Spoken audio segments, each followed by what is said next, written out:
is Jennifer and welcome back to my channel. Today I thought I would do another get ready with me video because I have a story to tell, or maybe a few. I guess it depends on where my mind goes.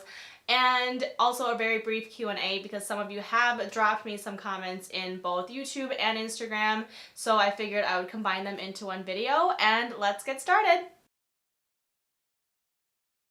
So as always with my get ready with me videos, I am not going to tell you what I'm using, I'm just going to list them. Also, I have like the biggest pimple coming on my nose. Anyway, before I get started in my Q&A, I figured I would tell you guys a story. So, a couple weeks ago, I went fishing with my husband and his parents, a couple hours up north, which I know a lot of you are like, it's funny because everybody in Minnesota and Wisconsin always likes to go up north during the summer, even though we're already like so north. I have to remember I cannot talk while I set my face because I always like breathe in this stuff. So my husband and I are both law-abiding citizens, and so every year when we go out fishing, we always make sure that we have a license. But the problem is, like, we don't always remember to buy a fishing license before we go fishing or like get onto a lake. The lake that we went to, I've never heard of it, but there was like no like internet service, so we couldn't just like go online and pay for one once we got there. But anyway, we were able to make a phone call, so we decided to use the call-in number. So I'm calling and it's ringing, and I'm calling because my husband, like, let me know if y'all significant others do this, but my husband, like, he hates talking on the phone with anybody. Like, he would rather go online to chat with somebody or whatever. Like, he hates calling customer service for anything. And so I'm the one calling. So I'm calling and I have my credit card ready and everything. So to my surprise, like, a real person picks up the phone. And it's an older lady. I feel like I can tell it's an older lady. And I'm asking her, you know, I'm like, is it cheaper to get a couple's fishing license? And she was like, yeah, you save just a couple dollars by buying a couple's license instead of two individual ones.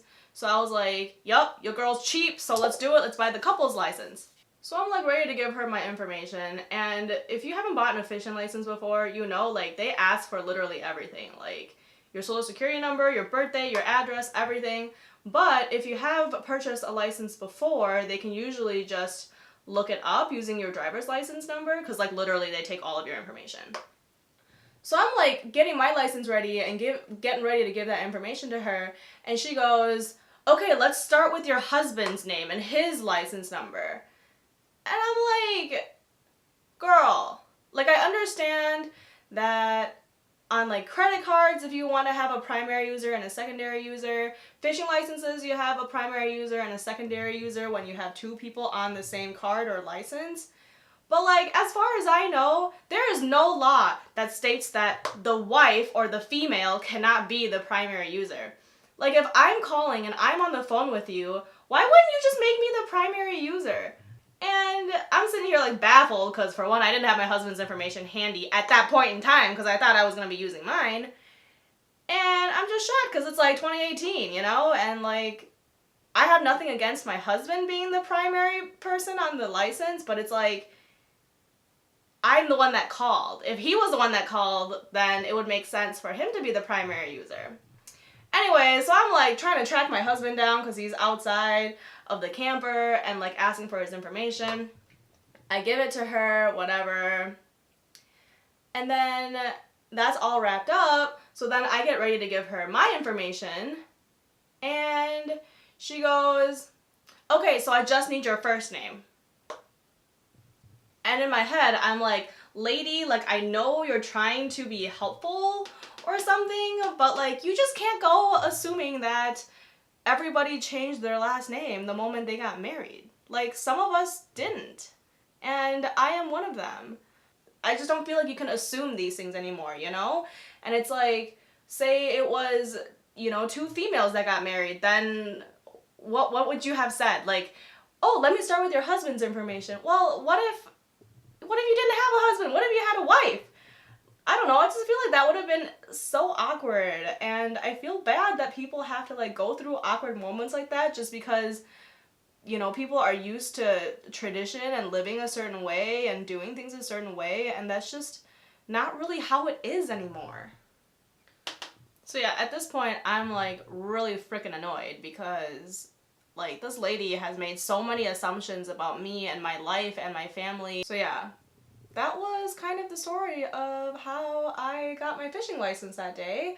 You guys, I had McDonald's like an hour ago for lunch, and by the way, I used to be obsessed with their chicken selects, and they brought back like their buttermilk chicken tenders, and then it was like gone for a hot second, and now it's back, and that stuff is delicious, but it was hella salty.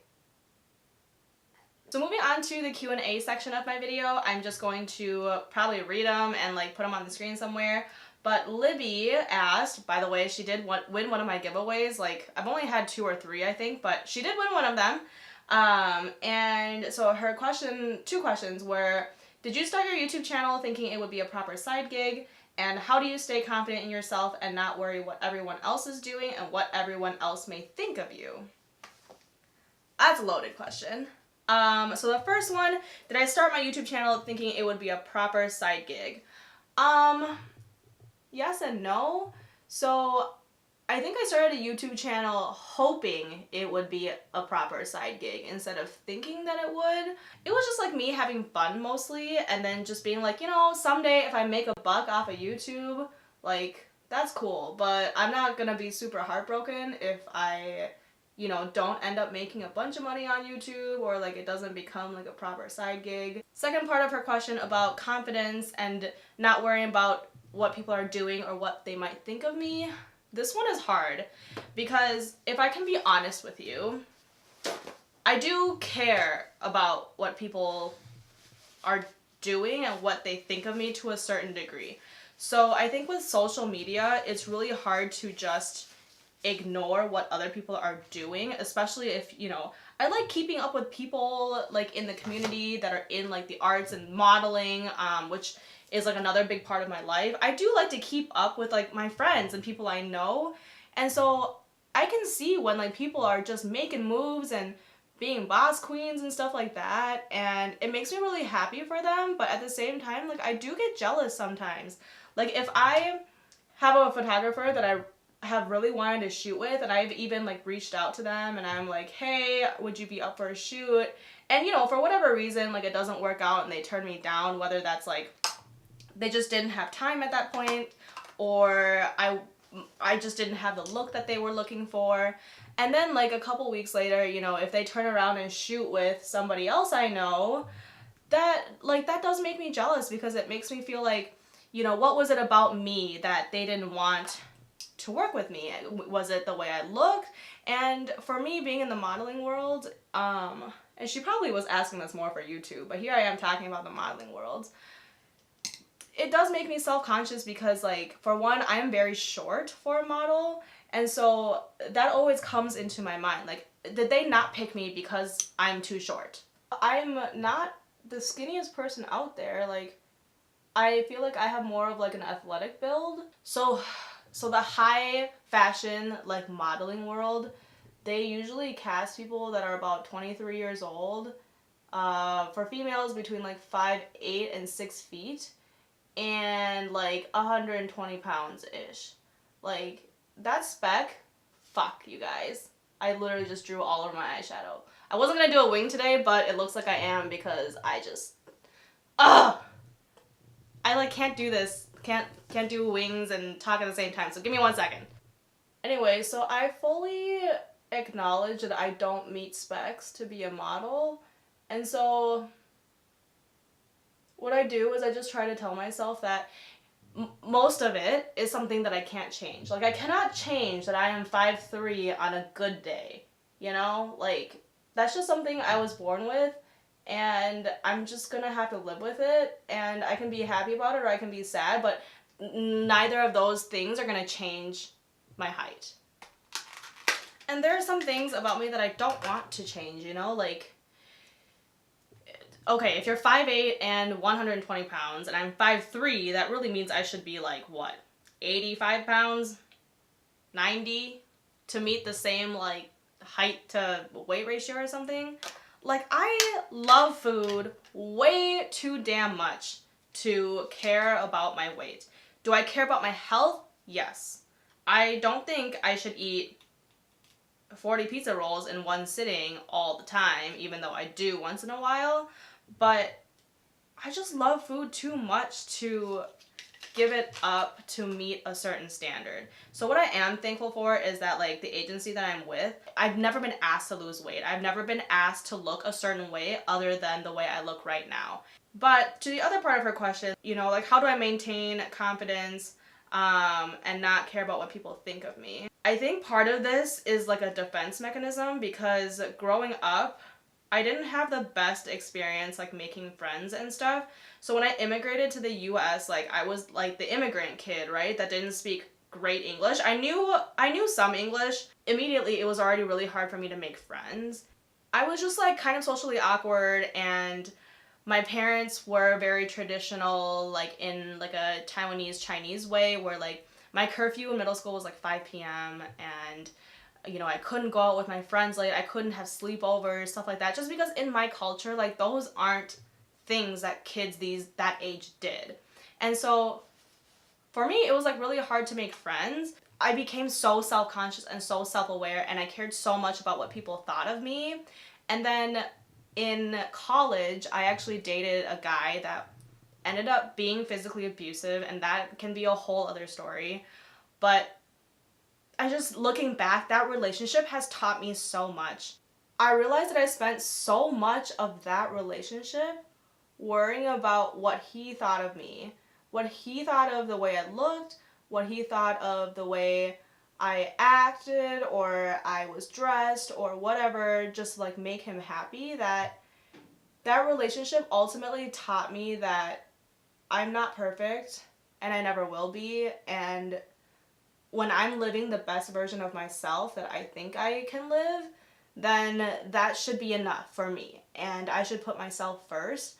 And I feel like that goes a lot into like not caring about what people think of me. I do care what people think of me in terms of like if they mean well and they want me to improve. Like if they think, like if you're out there and you're like, girl, your eyeshadow looks like shit, you need to fix X, Y, and Z, please tell me. Like, if you are telling me something for the better, like, to help me to become better at something, like, I welcome it, you know, and I do care about people that give me constructive feedback, but I just can't, like, try to please everybody anymore, and you just have to realize that it doesn't really matter at the end of the day what other people think of you, because nobody is going to know the true you.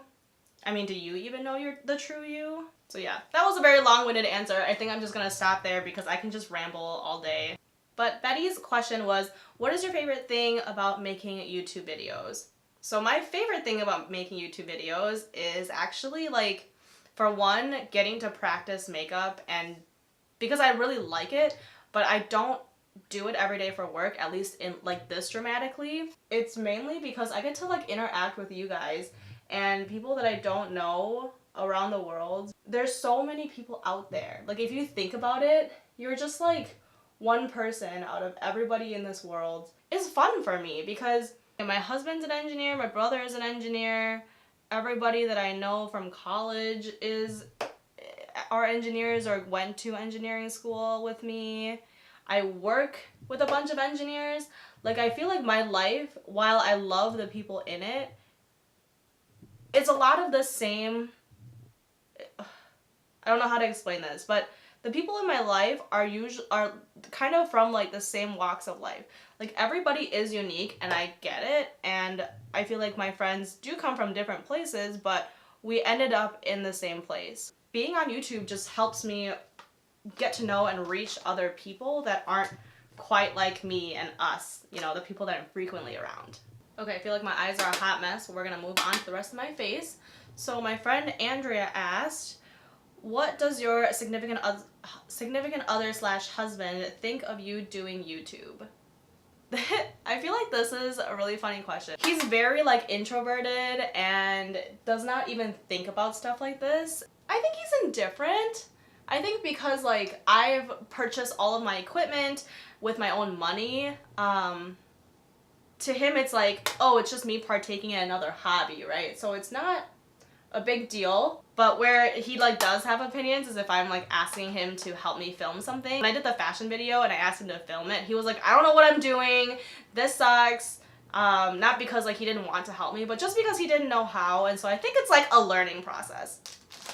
So on that note, I think that is all of the questions that I've received. I am trying this like new NARS blush. It's not new, it's new to me. It's the birthday gift from Ulta this quarter, I guess. It even has like a little mirror. Ugh, so cute. In the pan, it looks like a really nice pink. So I'm hoping it's showing up well on my face. Anyway, I'm just finishing up my look. I'm skipping a highlighter again just because my eyes are just too much right now. Just finishing up this look with a little bit of lip color. Okay, so I think that is it for me, and I've probably told you guys way too much about myself. So I hope you guys have enjoyed this video. I hope you guys enjoyed this look, even though I feel like it was just a little bit messy. It was just because I was talking with you guys the whole time. Let me know if you have any other questions. Happy to do another Q&A. Otherwise, let me know what you think about the look. Thank you guys so much for watching as always and for your support, and I hope to see you next time. Bye!